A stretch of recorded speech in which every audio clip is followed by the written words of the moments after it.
ببین حتی توی فیلم های کیارستمی هم که ساختارش یکم متفاوت مستندگونه است و اینا، تو باز اینو میبینی یک قهرمان وجود داره که یا یک حرکتی رو آغاز میکنه یا حرکتی بر او وارد میشه. درسته؟ خانه دوست کجاست؟ زیر درختان زیتون، زندگی و دیگر هیچ، باد ما را خواهد برد، طعم گیلاس، تو همش هست. یک کنش محوری داره، کنش اصلی. توی خانه دوست کجاست؟ پیدا دادن دفتر مشق به دوستش. تو درختان زیتون عشق حسین به طاهره. توی زندگی و دیگر هیچ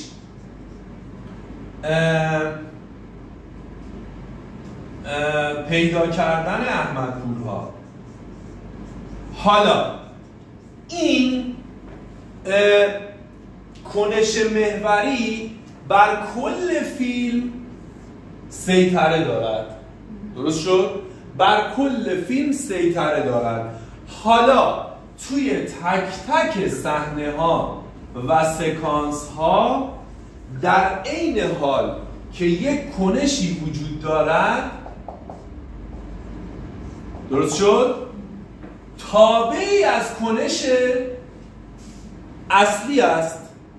مثال بزن. مثال آقای استاد میره، پسره داره ماهواره آنتن نصب میکنه، میگه داری آنتن نصب میکنی؟ میگه آره. میگه چرا؟ میگه امشب برزیل و کجا بازی داره. بعد این کنش این صحنه است. مگر زلزله نیامده است؟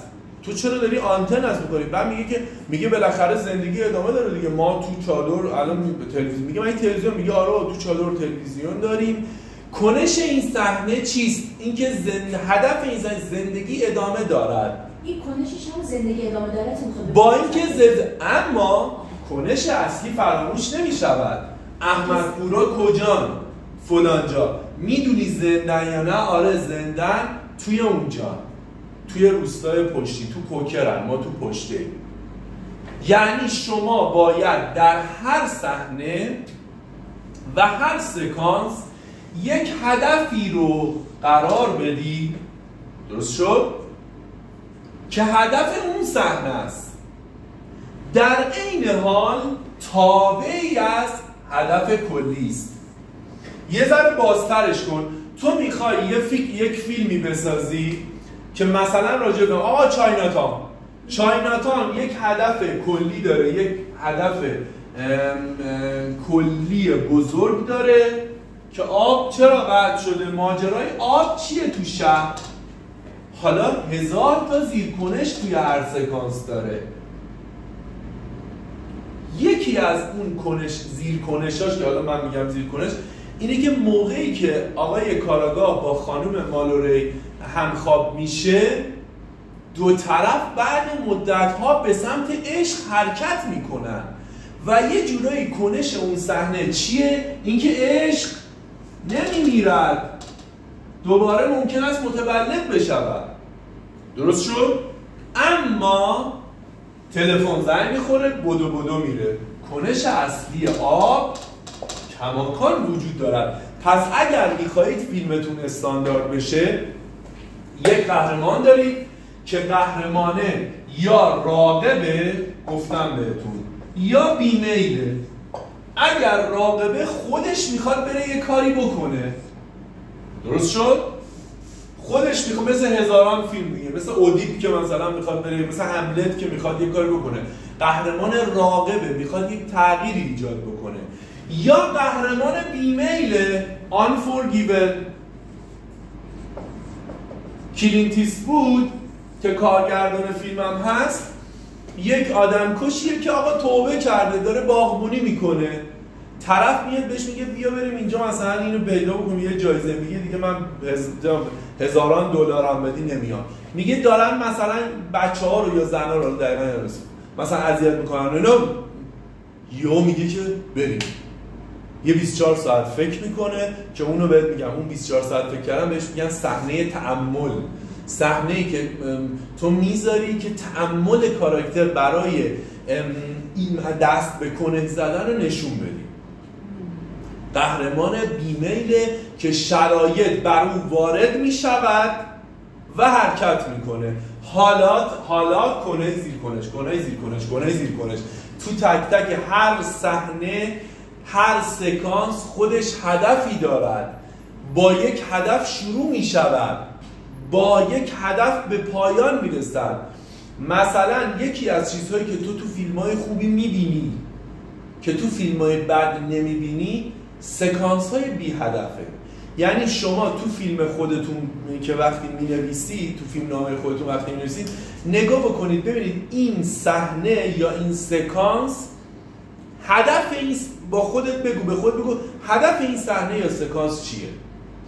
مثلا نگار می‌خواهد پولش رو از نونا پس بگیرد، درست شد؟ آخر سکانس بگو نتیجه چی شد. پولش را پس داد یا او را به فردا وعده داد یا گفت نمیدم پولو، تو هر کاری میخوای بکنی بکن. یک حد. پس حالا سکانس بعدی چیه؟ اگه ببینیم دارم با هم قهوه میخورم میشه زن و بچه، فیلم زن و بچه.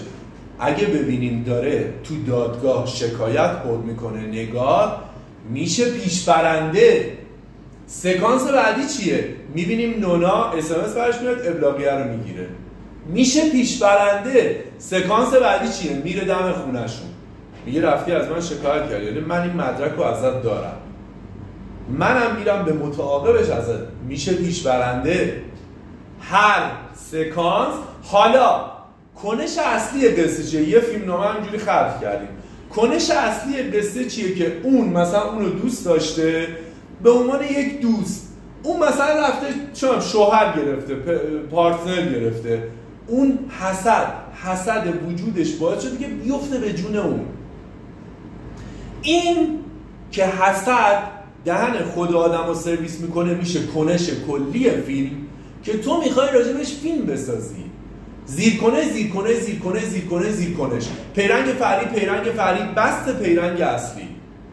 این هم میشه اون دیتیل، این میشه فیلمنامه. حالا من چیزی که شما باهاش مواجهید، قطعاً باهاش مواجهید، من باهاش 20 سال پیش 15 سال پیش مواجه بودم و هر کسی که شروع نویسندگی میکنه باهاش مواجهه، تموم شد. همینقدر بیشتر نیست فیلمنامه. نه، نخود چیکیش میشد کمه. اگر بری زندگی بکنی با کاراکترها، اگر بری بجوری کاراکترها رو، 2 تا کاراکتر دیگه خلق میکنی. یعنی نفر سوم پارتنر اون وارد فیلمنامه میشه، یا آدمی وارد زندگی تو میشه که تو میخوای جایگزین اون بکنیش، نمیتونی چون با اون مقایسش میکنی، کارهایی که اون برات کرده رو برات نمیکنه. فیلمنامه بست پیدا میکنه، یا برای تو موقعیتی به وجود میاد که یاد خاطراتت با اون میفتی و نمیتونی تحملش بکنی. فیلمنامه اینجوری فیلمنامه بست پیدا میکنه. تمام چیزایی که من گفتم زیر چتر کنش اصلی بود. مشکل شما باید فیلم بد ببینید، فیلمنامه بدم بخونید تا فیلم خوب و فیلمنامه خوب متوجه بشید. مشکل فیلم بد چیه؟ یکی از مشکل چرا من فیلمنامه X و Y و Y و Z رو میخونم میگم چرت و پرته. یارو میگه یعنی چی چرت و پرته؟ میگم بشینم برات توضیح بدم که بعد بیای سر کلاس چون 3 ساعت توضیحه. میگه خب بگو کوتاه. میگم تو این سکانس رو حذف کنی چی میشه؟ نه دیگه من میخوام کمال کاراکتر رو جونم. کمال کاراکتر نداریم به صورت جداگانه، داریم کاراکتر با تیرهایی که بهش اصابت میکنه زیر چتر پیرنگ اصلی که طلاقه، که قتله، که کشتاره، که تجاوزه، که تعرضه به کمال. مفهوم است؟ آره، تو میخوای یک پاره از زندگی یک آدم رو نشون بدی راجع به اون، من نمیخوای زندگی نامه اینو بسازی. اگرم بخشای مختلف زندگیشو نشون بدی زیر چتر یک کهن‌الگوه. کهن‌الگو چیه؟ عشق آدمو بیچاره میکنه، جنون آدمو فلان میکنه، اعتیاد دهن آدمو سرویس میکنه. زیر چتر کهن‌الگو باید بشه مومن، نه اینکه مثلا یه چیز چرتو بدی. مثلا فیلمنامه بعد چه فیلمنامه‌ای؟ تا حالا مثلا ناجی فیلمنامه بعد خوندی؟ فراوان. یارو 2/3 اول فیلم راجع به عشقش مثلا به نوناست، 1/3 پایین یهو عاشق نگار میشه. بعد تو میگی فلان شده، نشون بده ما ببینیم چرا اون عاشق اون میشه، چه اتفاق. انسان دیگه، فیلم راجع به انسان دیگه نیست که چه عاملی باعث شد تو باید بگی آره دیگه چه عاملی باعث میشه که در فیلم مثلا زن و بچه این آدم بیخیال اون بشه. آره عاملش اینه که اونم داره دهن اینو سرویس میکنه. کافی نیست چون فیلم راجع به یک کیفیته، فیلم راجع به یک کیفیت جهانیه.